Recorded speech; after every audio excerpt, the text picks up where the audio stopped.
아, 어머니. 제발 좀 이러지 마시라니까요. 경비실에 맡기시라니까 왜 자꾸 올라오세요? 냄새 난다고요, 냄새. 현관문이 열리기도 전에 날카로운 고성이 복도를 쩌렁쩌렁 울렸다.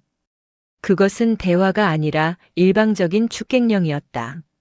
고급 대리석이 깔린 현관 앞, 옥자는 마치 죄인이라도 된 것처럼 어깨를 잔뜩 움츠린 채 서 있었다. 손에 들린 검은 비닐봉지에서는 옥자가 새벽부터 시장통을 돌며 가장 좋은 쪽파를 골라 담근 파김치 냄새가 알싸하게 배어나오고 있었다. 문이 벌컥 열리더니 헝클어진 머리에 핏기 없는 얼굴을 한 며느리 지은이 도끼 눈을 뜨고 나타났다. 그녀는 옥자를 안으로 들릴 생각조차 없는지 현관 입구를 온몸으로 가로막고 섰다. 민석이가 요즘 통 입맛이 없다고 해서 내가 새벽에 막 버무려서 가져온 거다. 이거랑 멸치 좀 볶았는데 어머니 지금 시간이 몇 시인 줄 아세요? 오전 10시예요, 10시. 저 어제 갤러리 일 때문에 밤새우고 이제 막 눈 좀 붙이려던 참이었다고요. 그리고 요즘 누가 이런 시커먼 봉지에 음식을 싸들고 다녀요? 엘리베이터에 젓갈 냄새 다 배었을 거 아니에요. 민원 들어오면 어머니가 책임지실 거예요? 지은은 코앞에서 손을 휘휘 내저으며 노골적으로 역겨움을 드러냈다.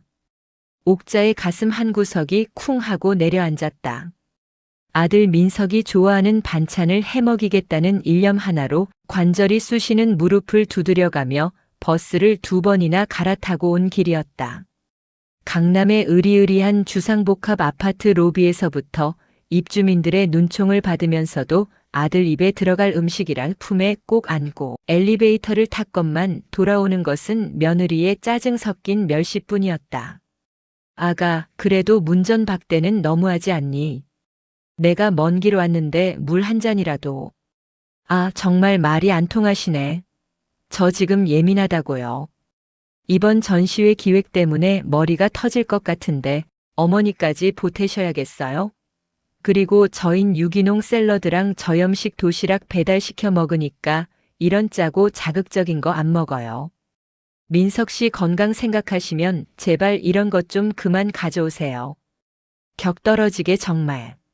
지은은 옥자의 손에 들린 봉투를 낚아채듯 받아들더니 현관문 옆 분리수거 한쪽으로 던지듯 내려놓았다. 툭 하는 둔탁한 소리와 함께 비닐봉지 한 귀퉁이가 찢어지며 붉은 김치 국물이 대리석 바닥으로 찔끔 새어나왔다. 어머, 이거 봐. 바닥에 국물 흘렸잖아요. 아우, 진짜 미치겠네.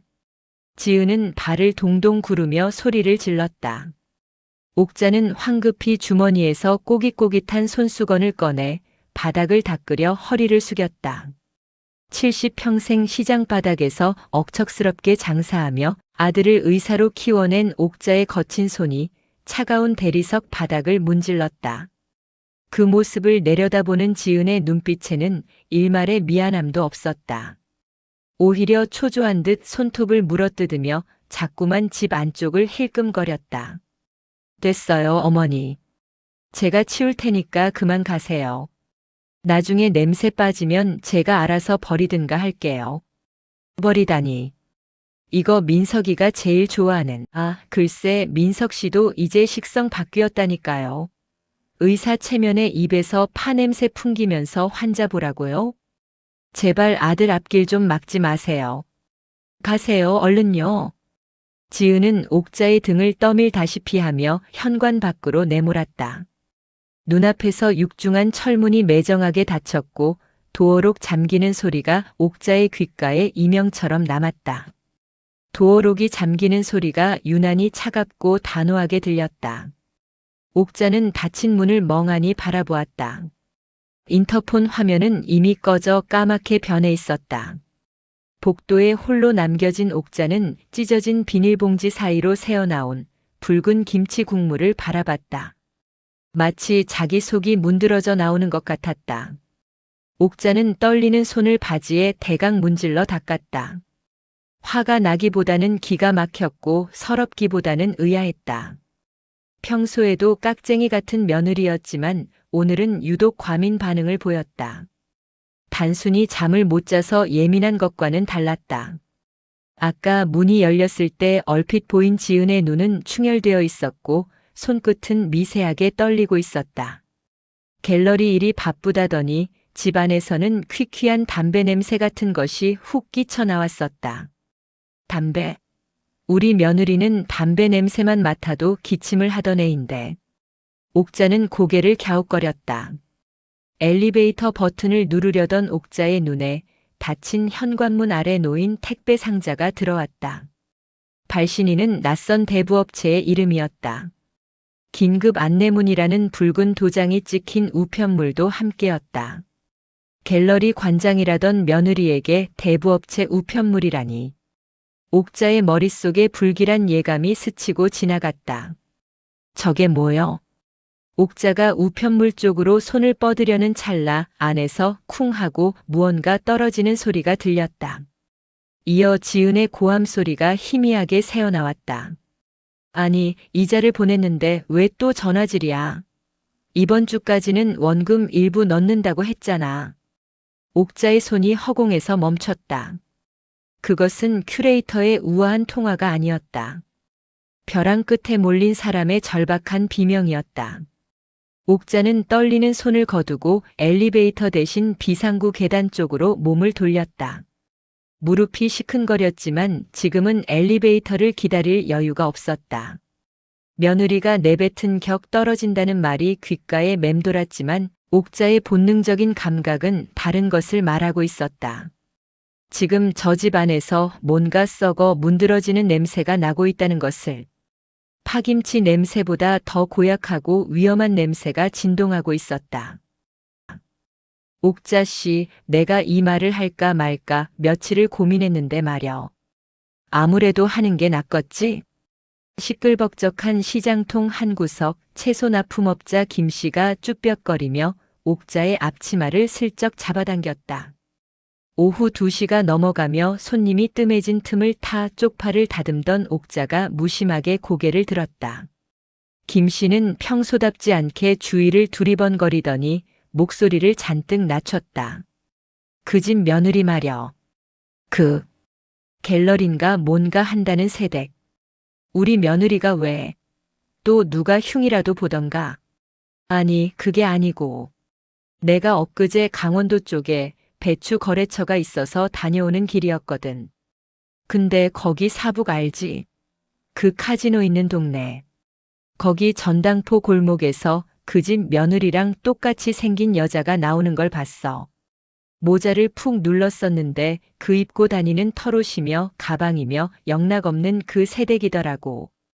옥자의 손에서 쪽파단이 툭 떨어졌다. 가슴이 철렁했지만 옥자는 짐짓 태어난 척 김 씨의 어깨를 찰싹 때렸다. 아이고, 김 씨도 참. 노안이 왔나? 우리 애가 거길 왜 가? 지금 갤러리 전시회 때문에 서울 밖으로는 한 발짝도 못 나간다는데. 사람 잘못 봤겠지. 괜한 소리 말고 문화 좋은 걸로 갖다 놔. 김 씨를 쫓아내듯 보냈지만 옥자의 손끝은 사시나무 떨듯 떨리고 있었다. 며칠 전 며느리의 아파트 현관에서 들었던 그 절박한 통화 내용, 대부업체 우편물, 그리고 강원도 카지노 전당포라니. 불길한 퍼즐 조각들이 머릿속에서 제멋대로 맞춰지고 있었다. 그리고 며칠 뒤 아들 민석의 생일날이었다. 옥자는 불안한 마음을 꾹꾹 눌러 담고 아들 내외의 집을 찾았다. 지은은 언제나처럼 화려한 화장에 몸에 딱 붙는 원피스를 입고 옥자를 맞았다. 겉으로는 생글생글 웃고 있었지만 식탁에 물잔을 내려놓는 손은 미세하게 떨리고 있었고 초조한지 연신 다리를 달달 떨었다. 어머니, 음식은 제가 케이터링 불렀어요. 요즘 누가 촌스럽게 집에서 지지고 볶고해요. 민석 씨, 와인 한 잔 받아. 지은은 옥자가 정성스레 끓여온 미역국은 거들떠보지도 않은 채 배달된 화려한 음식들 사이로 와인병을 따며 부산을 떨었다. 민석은 며칠 당직을 선 탓인지 눈밑이 퀭한 채로 아내가 따라주는 술을 기계적으로 받아 마실 뿐이었다. 지은아, 너 요즘 무슨 일 있니? 안색이 영 안 좋아 보인다. 옥자가 슬쩍 떠보자 지은이 화들짝 놀라며 와인 잔을 엎지를 뻔했다. 네. 아, 아니에요. 전시회 준비하느라 신경을 좀 썼더니. 호호, 어머니도 참. 제가 무슨 일이 있겠어요? 그때였다. 지은의 핸드폰이 식탁 위에서 요란하게 진동했다. 지은의 눈동자가 흔들렸다. 발신자를 확인한 그녀의 얼굴이 순식간에 하얗게 질리더니 급하게 핸드폰을 낚아채며 자리에서 일어났다. 저 화장실 좀 다녀올게요. 갤러리 관장님 전화라서. 지은이 허둥지둥 안방 화장실로 사라지자 옥자는 식탁 의자에 걸쳐져 있던 지은의 명품 핸드백이 위태롭게 기울어져 있는 것을 보았다. 옥자가 바로 잡으려 손을 뻗는 순간 가방이 중심을 잃고 바닥으로 곤두박질 쳤다. 가방이 뒤집어지며 묵직한 소음과 함께 립스틱, 팩트, 차키, 그리고 꼬깃꼬깃 구겨진 종이 뭉치들이 거실 바닥으로 쏟아져 나왔다. 옥자는 반사적으로 몸을 숙여 물건들을 주워 담으려다 멈칫했다. 쏟아진 잡동사니 속에 섞여 있는 붉은색 도장이 찍힌 낯선 종이 한 장이 눈에 들어왔기 때문이었다. 최고가 매입, 명품 시계, 골프채 즉시 대출. 강원도 정선 지역 번호가 찍힌 전당포 명함이었다. 그리고 그 옆에는 3차 상환 독촉장이라고 적힌 구겨진 고지서가 뒹굴고 있었다. 수신인은 갤러리가 아닌 며느리 지은의 이름이었고 청구 금액은 옥자가 평생 만져보지도 못한 억 단위의 숫자였다. 백화점 영수증인 줄 알았던 종이들은 전부 현금 서비스 인출증이었다. 어머니, 지금 뭐 하시는 거예요? 언제 나왔는지 지은이 비명을 지르며 달려와 옥자의 손에서 종이 뭉치를 거칠게 낚아챘다. 남의 가방을 왜 뒤져요? 노인네가 진짜 노망나셨나? 지은은 황급히 종이들을 가방에 쑤셔 넣으며 옥자를 노려봤다. 도끼 서린 눈빛이었다. 하지만 옥자는 물러서지 않았다.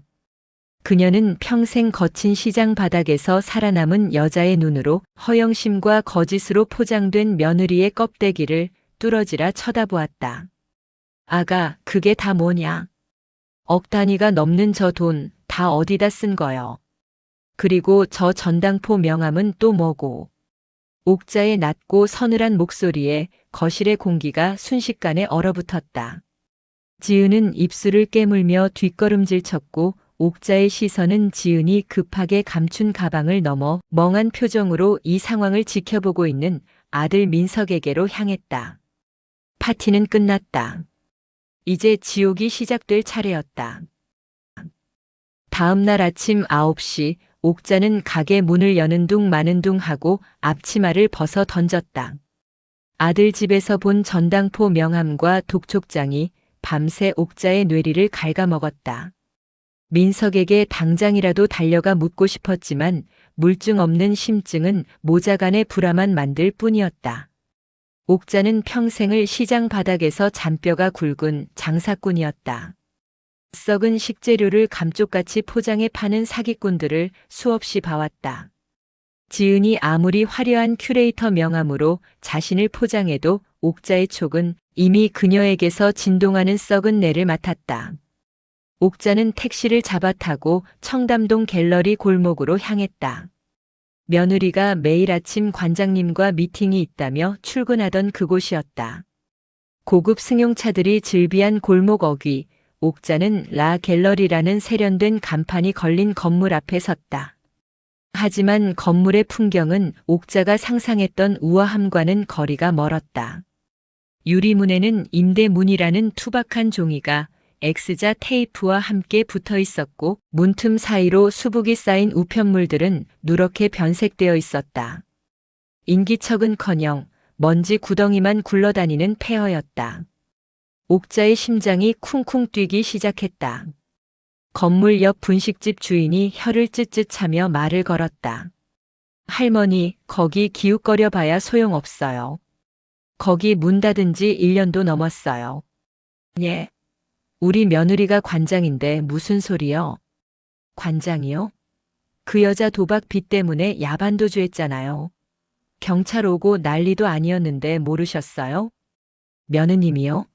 아이고, 댁 며느님이 누군진 몰라도 거짓말을 단단히 했네. 저기 문 닫은 지가 언젠데요. 작년 가을에 망했잖아요. 망해? 아니, 저기 관장이라는 사람이 아주 유명하다고. 유명하긴 하죠. 도박 빚 때문에 야반도주한 걸로 이 바닥에서 아주 유명해요. 경찰 오고 난리도 아니었는데 모르셨어요? 거기 직원들도 월급 밀려서 다 노동청에 신고하고 뿔뿔이 흩어졌어요. 지금 저 건물주도 소송 건다고 난리예요. 옥자는 김밥이 입으로 들어가는지 코로 들어가는지 모른 채 멍하니 앉아 있었다. 매일 아침 도시락을 챙겨 나가며 오늘도 전시 기획 때문에 늦어요라고 말했던 지은의 얼굴이 떠올랐다. 그 모든 게 연기였다. 아침마다 출근한다며 나갔던 며느리는 도대체 어디서 무엇을 하고 있었던 것일까? 김 씨가 봤다던 강원도 카지노가 헛것이 아니었음이 확실해졌다. 분식집을 나온 옥자의 발걸음은 더욱 빨라졌다. 이제 확인해야 할 것은 하나 더 있었다. 옥자는 떨리는 손으로 핸드폰을 꺼내 동네 법무사 사무실에서 일하는 지인에게 전화를 걸었다. 그리고 곧장 택시를 돌려 동네 주민센터 무인 발급기 앞으로 향했다. 어디 보자. 서울시 서초구. 옥자의 거친 손가락이 무인 발급기 화면을 꾹꾹 눌렀다. 아들 민석이 결혼할 때 옥자가 평생 반찬을 팔아 모은 돈과 민석의 대출을 합쳐 마련해준 신혼집 주소였다. 발급 버튼을 누르자 기계 돌아가는 소리가 윙윙거리더니 따뜻한 온기가 남은 종이 한 장이 툭 떨어졌다. 부동산 등기부등본. 옥자는 돋보기 안경을 고쳐 쓰고 울구란을 뚫어지라 쳐다봤다. 그리고 그 순간 옥자의 다리에 힘이 풀려 주저앉을 뻔했다. 근저당권 설정 채권 최고액 6억 원 채권자 5호 대부. 근저당권 설정 채권 최고액 3억 원 채권자 저축은행. 깨끗해야 할 등기부등본이 붉은 줄과 시커먼 글씨들로 난도질당해 있었다. 1금융권 은행 대출은 이미 한도 초과였고 그 밑으로 듣도 보도 못한 대부업체들의 이름이 줄줄이 사탕처럼 엮여 있었다. 집값의 90%가 이미 빚이었다. 아니, 깡통이나 다름없었다.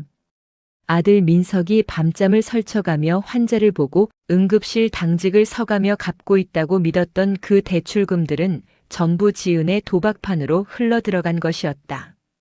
에이, 이 정신 나간 여편네가. 옥자의 입에서 기어이 육두문자가 터져 나왔다. 단순히 며느리가 사치를 부리는 수준이 아니었다. 이건 범죄였다. 아들 민석의 인생을 송두리째 담보 잡아 불구덩이 속에 쳐넣은 것이나 다름없었다. 오후 3시에 햇살이 주민센터 창가로 쏟아져 들어왔지만 옥자의 눈앞은 캄캄한 밤중보다 더 어두웠다. 종이를 쥐고 있는 옥자의 손이 부들부들 떨렸다. 손등 위로 툭 하고 뜨거운 눈물이 떨어졌다. 아들이 불쌍해서 그 착해 빠진 놈이 아무것도 모르고 집에 들어가 아내에게 사랑해라고 말했을 그 모습이 상상되어 억장이 무너져 내렸다. 하지만 옥자는 이내 눈물을 벅 닦아냈다. 지금 울고 있을 때가 아니었다. 썩은 살은 도려내야 했다. 옥자는 등기부등본을 반으로 접어 품속 깊이 찔러 넣었다. 마치 전쟁터에 나가는 장수가 칼을 품듯 비장했다. 이제 옥자가 움직일 차례였다. 더 이상 며느리의 거짓 노름에 놀아날 순 없었다. 옥자는 핸드폰을 꺼내 아들 민석의 번호를 눌렀다. 신호 연결음이 가는 그 짧은 시간이 영겁처럼 느껴졌다. 엄마. 무슨 일이야? 나 지금 막 응급실 회진 돌고 나왔어.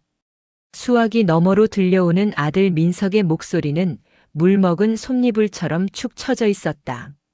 쉰 목소리 사이로 병원의 소란스러운 기계음과 다급한 안내 방송 소리가 섞여 들어왔다.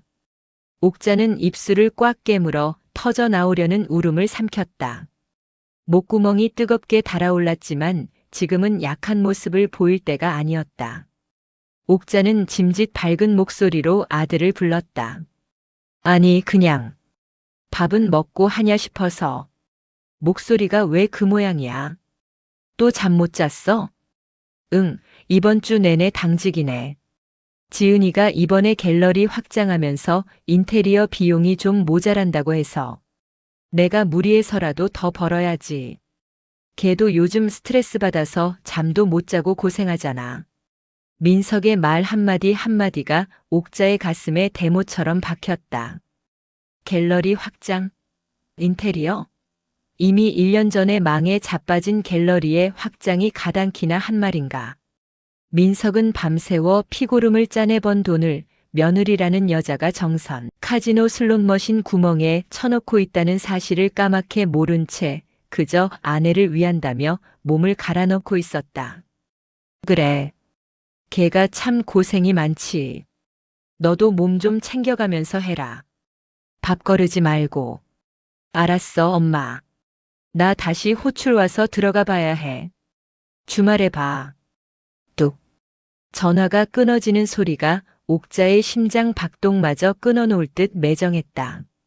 옥자는 핸드폰을 쥔 손을 부들부들 떨며 가슴을 쥐어뜯었다. 이 천하의 몹쓸 것. 내 새끼 등골을 빼먹다 못해 아주 뼈까지 갈아 마시려고 작정을 했구나. 옥자는 동사무소 벤치에 주저앉아 품속의 등기부등본을 다시 꺼냈다. 붉은 줄이 그어진 채권 최고액 9억 원.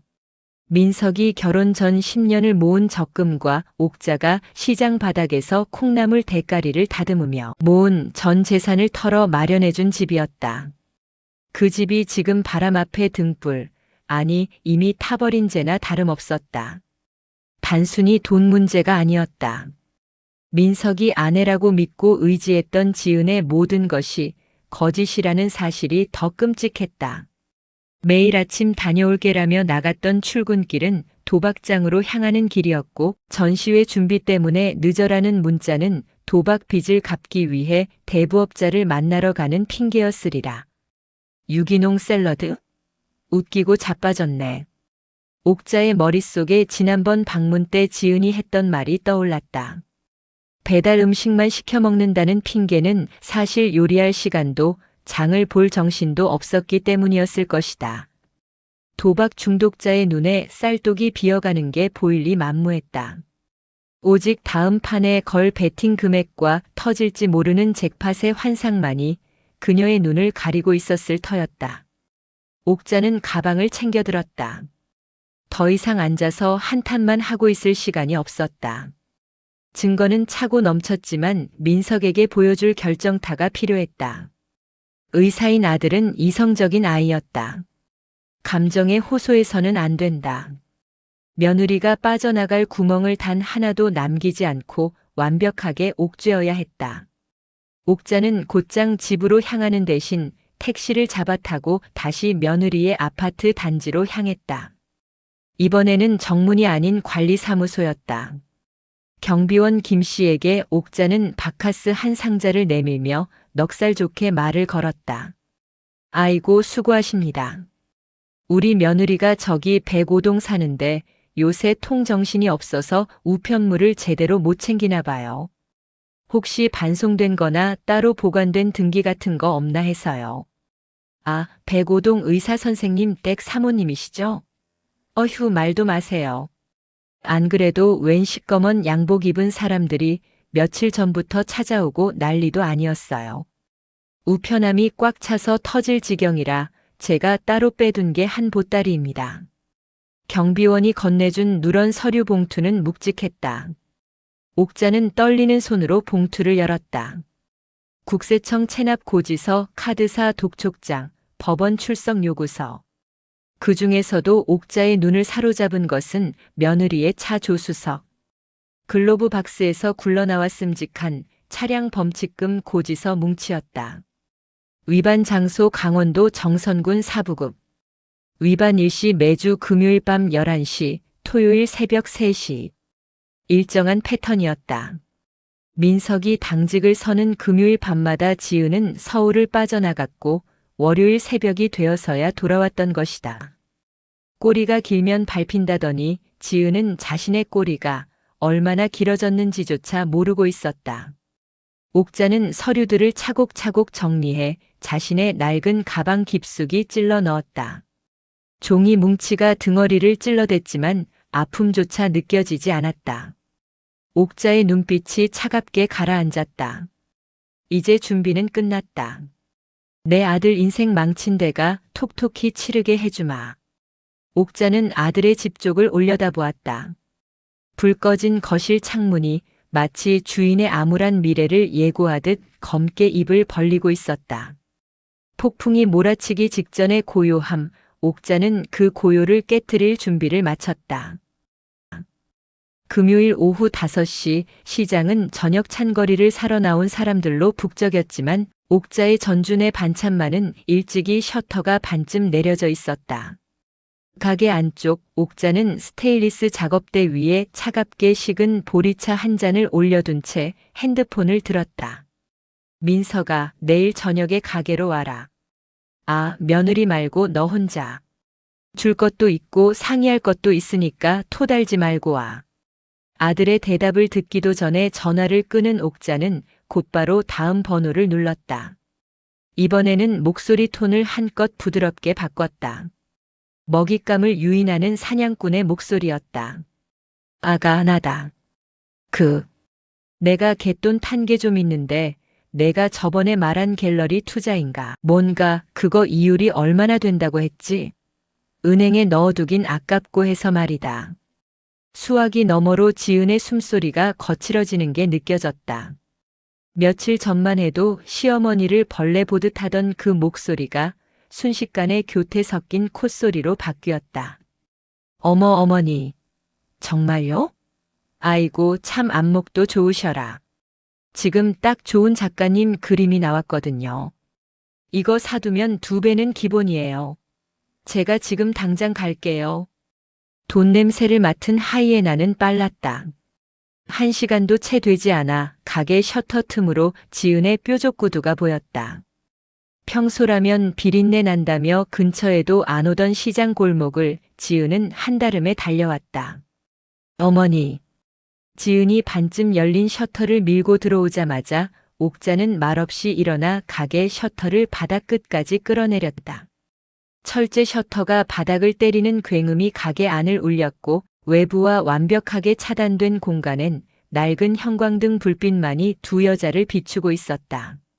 지은은 당황한 듯 눈을 동그랗게 떴다. 어머니, 문은 왜? 앉아라. 옥자는 턱짓으로 플라스틱 의자를 가리켰다. 지은은 엉거주춤 자리에 앉으며 명품 백을 무릎 위에 올렸다. 그녀의 시선은 옥자의 앞치마 주머니, 즉 돈이 나올 법한 곳을 훑고 있었다. 그래서 어머니 투자금은 현금으로 가지고 계세요? 아니면 통장으로? 옥자는 대답 대신 작업대 아래 감춰두었던 누런 서류 봉투를 꺼내 지은의 눈앞에 던졌다. 묵직한 봉투가 탁 소리를 내며 떨어졌다. 자, 여기 있다. 내가 그토록 원하던 거. 지은의 입가에 화색이 돌았다. 떨리는 손으로 봉투를 집어든 그녀가 급하게 입구를 벌렸다. 하지만 그 안에서 나온 것은 5만 원권 지폐 다발이 아니었다. 빨간 줄이 그어진 아파트 등기부등본, 제2금융권 대출 내역서, 그리고 수십 장의 강원도 정선행 과속 딱지들. 지은의 손에서 서류들이 힘없이 스르르 미끄러져 바닥으로 흩어졌다. 그녀의 얼굴에서 핏기가 완전히 빠져나가며 시체처럼 창백해졌다. 입술이 파르르 떨리더니 아무 말도 하지 못한 채 옥자를 올려다보았다. 이게 다 뭐니, 아가? 옥자의 목소리는 차분했지만 그 안에는 서리빨 같은 냉기가 서려 있었다. 어머니, 그게 아니고요. 이건 오해예요. 제가 설명할게요. 이건 그래요, 친구가 제 명의를 빌려달라고 해서. 친구? 어느 인간이 친구한테 9억짜리 집을 담보로 내주고 매주 금요일 밤마다 강원도 카지노까지 태워다 준다더냐? 내 차 조수석 글로브 박스에 처박혀 있던 칩 교환증도 친구 거냐? 옥자가 주머니에서 꼬깃꼬깃한 카지노 칩 교환증을 꺼내 지은의 이맛박을 향해 던졌다. 거짓말은 통하지 않았다. 지은의 눈동자가 갈 곳을 잃고 흔들렸다. 벼랑 끝에 몰린 쥐는 더 이상 우아한 큐레이터가 아니었다. 어머니, 한 번만요. 제발 한 번만 눈 감아주세요. 이번에 진짜 확실한 소스 있거든요. 딱 한 번만 크게 터지면 이거 다 갚고도 남아요. 제가 원금에 이자까지 쳐서 어머니 용돈 두둑하게 드릴게요. 네. 지은은 의자에서 내려와 옥자의 몸빼 바지를 부여잡고 매달렸다. 도박이라는 단어 대신 소스, 투자라는 말을 쓰는 꼴이 더욱 옥자의 속을 뒤집어 놓았다. 내가 사람이냐? 아직도 정신을 못 차렸구나. 내 아들이 응급실에서 피고름 짜내며 번 돈을 강원도 똥구덩이에 처박아 놓고 용돈? 내가 사람이냐? 옥자는 지은을 발로 걷어차고 싶은 충동을 억누르며 지은의 멱살을 잡고 일으켜 세웠다.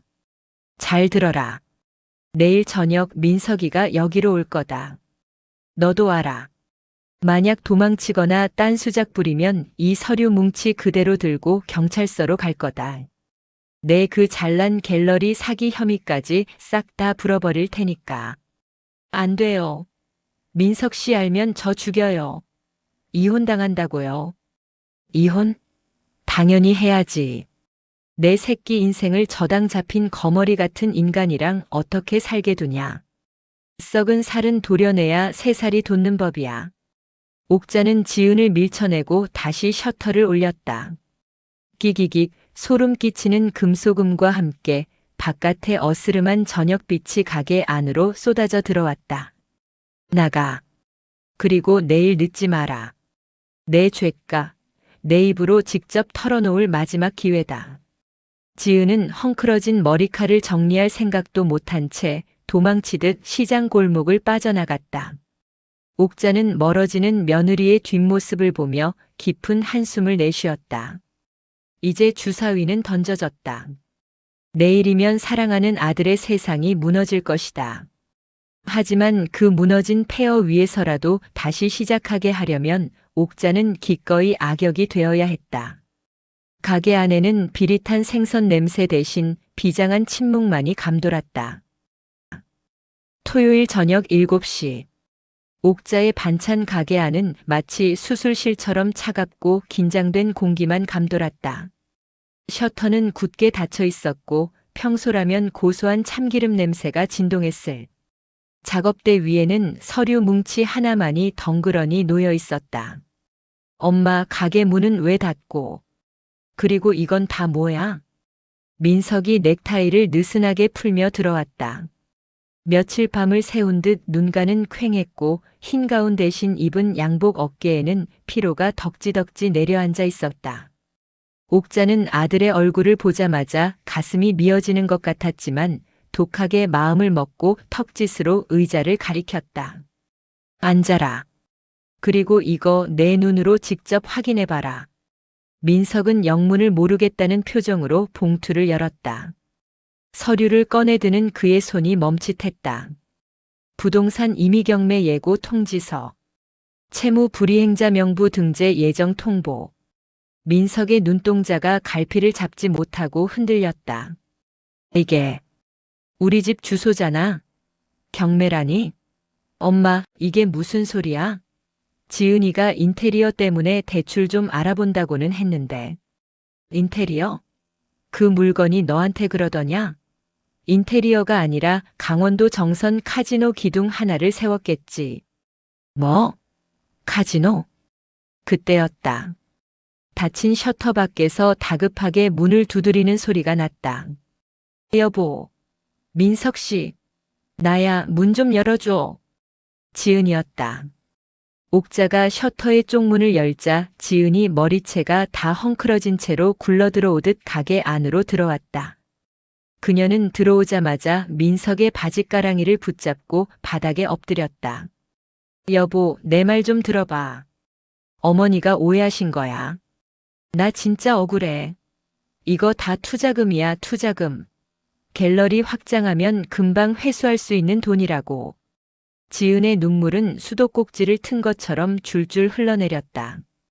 평소에 도도하고 세련된 모습은 온데간데 없고 살려달라고 애원하는 짐승의 몰골이었다. 민석은 혼란스러운 표정으로 옥자와 지은을 번갈아 보았다. 투자? 지은아, 똑바로 말해. 집이 경매로 넘어간다잖아. 이게 다 무슨 소리야? 민석이 소리치자 지은은 더욱 크게 오열하며 말을 돌렸다. 아니야, 잠깐 유동성 문제 생긴 것뿐이야. 친구가 사기를 쳐서. 그래. 내가 피해자야, 여보. 어머니는 내가 미우니까 다 내 탓으로 돌리시는 거고. 옥자는 기가 차서 헛웃음이 나왔다. 끝까지 남 탓, 끝까지 거짓말. 옥자는 작업대 서랍에서 며느리의 차 안에서 찾아낸 카지노 VIP 회원 카드와 칩 교환, 영수증 뭉치를 민석의 얼굴 앞으로 들이밀었다. 피해자?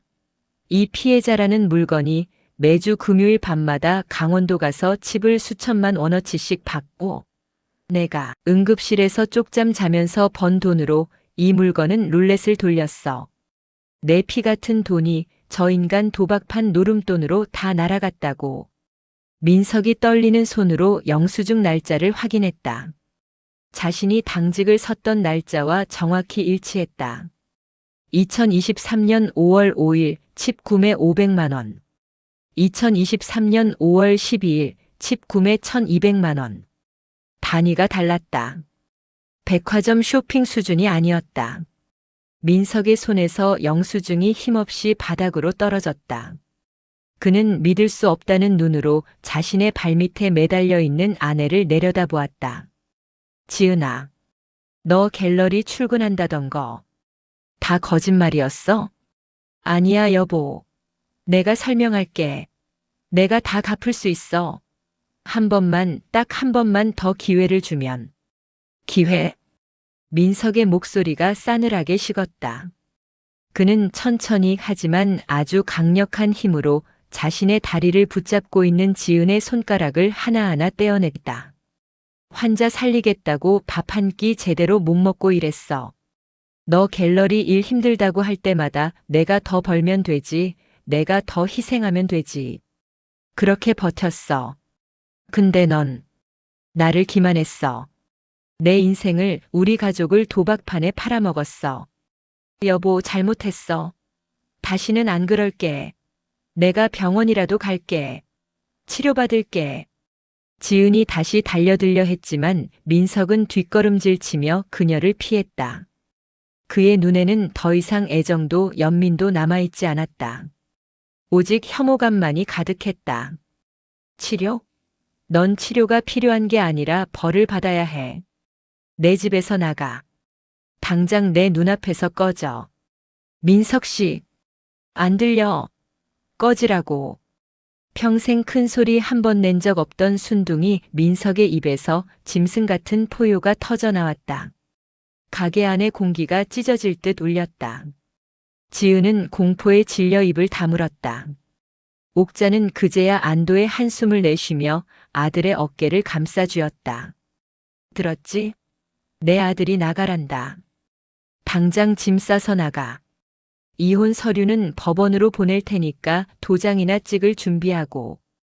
옥자는 멍하니 주저앉아 있는 지은을 짐짝 취급하며 가게 셔터 문을 올렸다. 어두운 시장 골목에 찬 바람이 휑하니 불어닥쳤다. 어머니, 민석 씨, 마지막 경고다. 내 아들 근처에 얼씬도 하지 마. 그리고 내가 쓴 사채 빚, 그거 내 부모님 댁으로 청구서 날아가게 해줄까? 험한 꼴 보기 싫으면 쥐 죽은 듯 살아라. 옥자의 서슬 퍼런 경고에 지은은 비틀거리며 일어났다. 그녀는 마지막으로 민석을 쳐다보았지만 민석은 고개를 돌려 벽만 바라보고 있었다. 지은은 패배자의 뒷모습을 보이며 어둠 속으로 사라졌다. 가게 안에는 다시 적막이 찾아왔다. 하지만 아까와는 다른 종류의 적막이었다. 썩은 내가 빠져나간 자리에 쓰라리지만 선명한 현실만이 남았다. 민석은 바닥에 주저앉아 오열하기 시작했다. 옥자는 그런 아들을 말없이 안아주었다. 아들의 등은 앙상하게 말라 있었다. 그동안 짊어졌던 짐이 얼마나 무거웠을지 옥자의 손끝에 고스란히 전해졌다. 울어라. 실컷 울어. 다 털어내고 다시 시작하면 된다. 썩은 뿌리는 내가 다 잘라냈다. 판사가 내려치는 의사봉 소리가 유난히 경쾌하게 법정을 울렸다. 한 달 만이었다. 지은은 유책 배우자라는 꼬리표를 달고 위자료는커녕 재산 분할 청구 소송조차 걸지 못한 채 빈손으로 쫓겨났다. 법원 복도에서 마주친 지은은 명품 백 대신 낡은 쇼핑백 하나를 들고 있었다. 그녀가 무어라 입을 때려 했지만 민석은 눈길 한 번 주지 않고 옥자의 손을 잡고 법원 문을 나섰다. 속이 다 시원하다. 내 평생 알터니가 빠진 기분이여. 옥자는 법원 앞 국밥집에서 뜨끈한 국물을 들이키며 말했다. 하지만 숟가락을 든 민석의 손은 여전히 가늘게 떨리고 있었다. 으리으리한 펜트하우스는 빗잔치로 날아갔고 민석은 낡은 오피스텔에 몸을 뉘었다. 텅 빈 방에 덩그러니 남은 건 옷 가방 몇 개뿐. 다음 날 저녁 옥자는 다시 검은 비닐봉지를 들고 아들을 찾았다. 이번엔 현관을 막아서는 사람도 냄새난다고 코를 막는 사람도 없었다.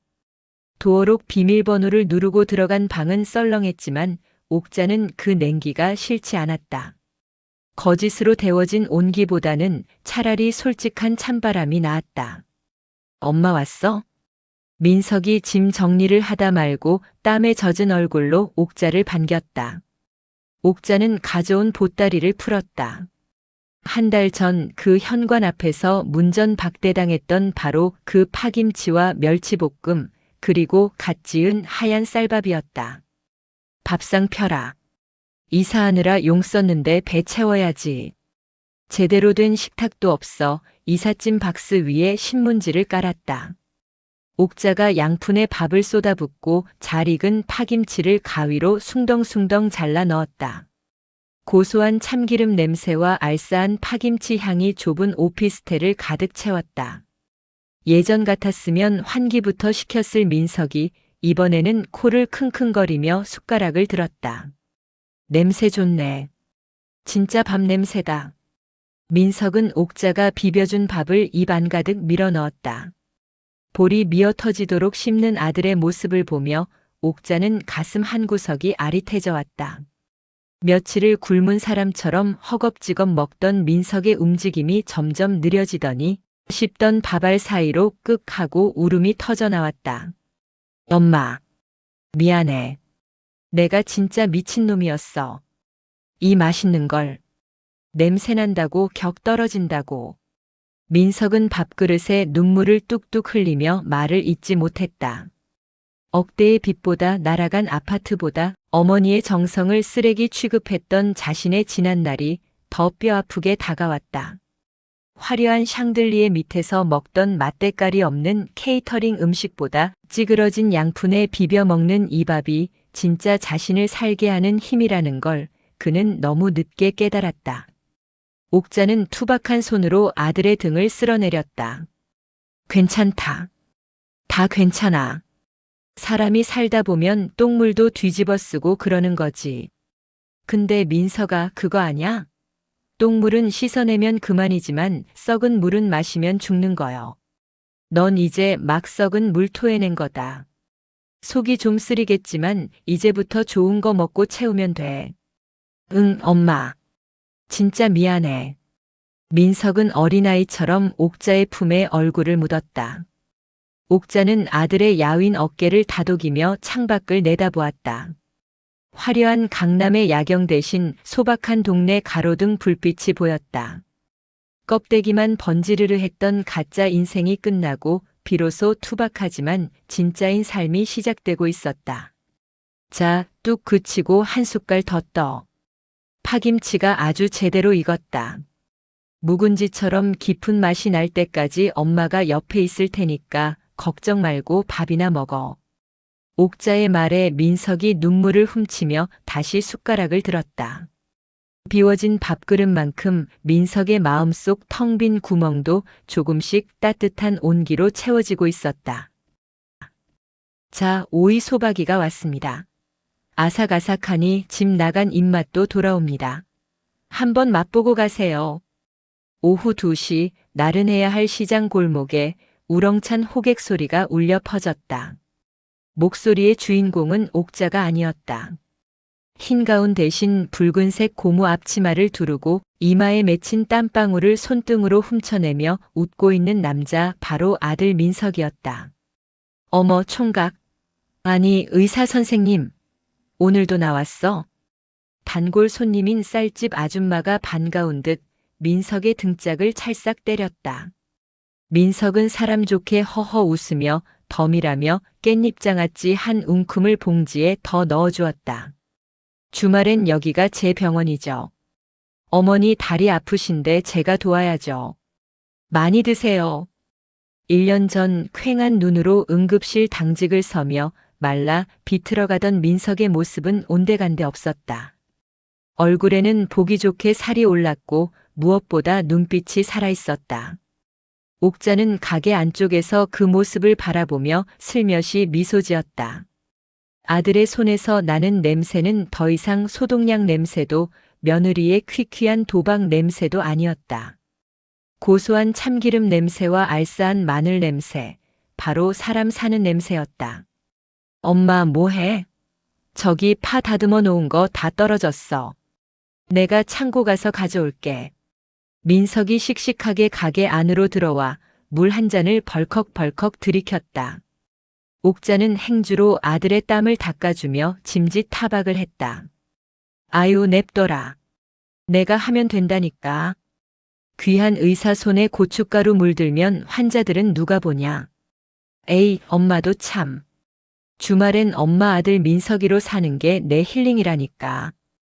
그리고 병원에서도 소문 다 났어. 효자 반찬 가게라고. 간호사 선생님들도 여기 김치 아니면 밥 안 먹는데. 민석의 너스레에 옥자의 주름진 얼굴에 꽃이 폈다. 지난 1년 두 사람은 치열하게 무너진 삶을 다시 쌓아 올렸다.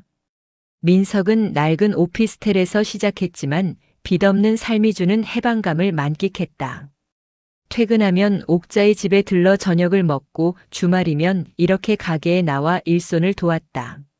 화려했던 강남 아파트와 명품 가방은 사라졌지만 그 빈자리는 서로를 향한 신뢰와 웃음으로 꽉 채워졌다. 며느리 지은에 대한 소식은 바람결에 들려왔다. 빚쟁이들에게 쫓겨 지방 어디 유흥업소를 전전한다는 소문도 있었고 사기 혐의로 고소당해 도망 다닌다는 말도 있었다. 하지만 옥자도 민석도 더 이상 그 이야기에 귀 기울이지 않았다. 그녀는 이미 지난 계절에 불어닥친 매서운 태풍이었고 지금은 지나간 과거일 뿐이었다. 어머니, 여기 겉절이 3만 원어치만 줘요. 손님들이 밀려들기 시작했다. 옥자와 민석은 손발이 척척 맞았다. 민석이 능숙하게 봉지를 벌리면 옥자가 국자 가득 반찬을 담았고 민석이 계산을 하는 사이 옥자는 덤을 챙겼다. 시장통 사람들은 그들을 보며 저 집은 묵은지 같아. 볼수록 진국이야라며 엄지를 치켜 세웠다. 마감 시간이 되자 민석이 옥자 옆에 앉아 믹스 커피를 건넸다. 엄마, 나 이번에 적금 만기된다. 그거랑 가게 판 돈 합치면 내년엔 마당 있는 집으로 이사 갈 수 있어. 거기서 엄마 장독대 묻고 살자. 옥자는 아들의 거친 손을 꼭 잡았다. 그래. 욕심 부리지 말고 딱 우리 먹을 만큼만 심고 우리 누울 자리만큼만 닦고 살자. 그거면 됐다. 옥자는 문득 지난 1년을 떠올렸다. 배신과 절망이라는 소금에 절여져 숨이 죽었던 고통스러운 시간들. 그 시간을 견뎌냈기에 지금 이 평범한 믹스 커피 한 잔이 이토록 달콤하게 느껴지는 것이리라. 맛있다, 그치 엄마? 그래, 참 달다. 시장 골목에 가로등이 하나둘 켜졌다. 화려하지는 않지만 은은하게 길을 비추는 그 불빛 아래 옥자와 민석의 그림자가 길게 그리고 단단하게 하나로 겹쳐졌다. 맵고 쓰라렸던 겨울이 지나고 그들의 인생에도 비로소 진짜 봄이 무르익고 있었다.